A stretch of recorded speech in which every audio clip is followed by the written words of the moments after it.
Okay.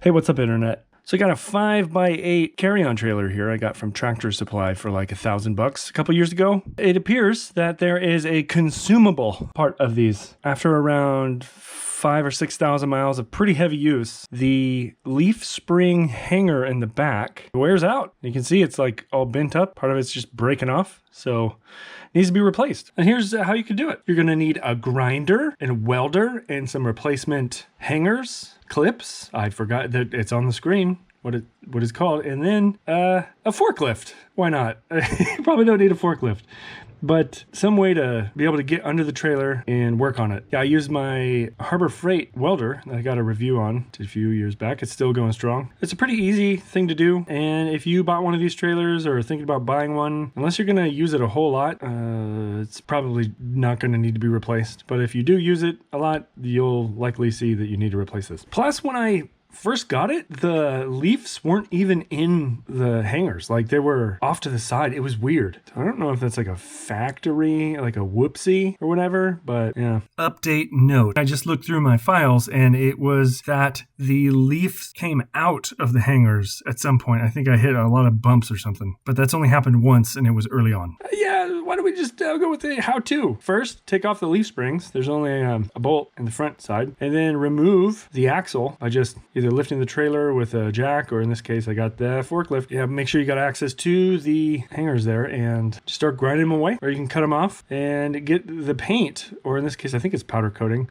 grinded down so that when you weld, you're not also burning through a bunch of powder coat.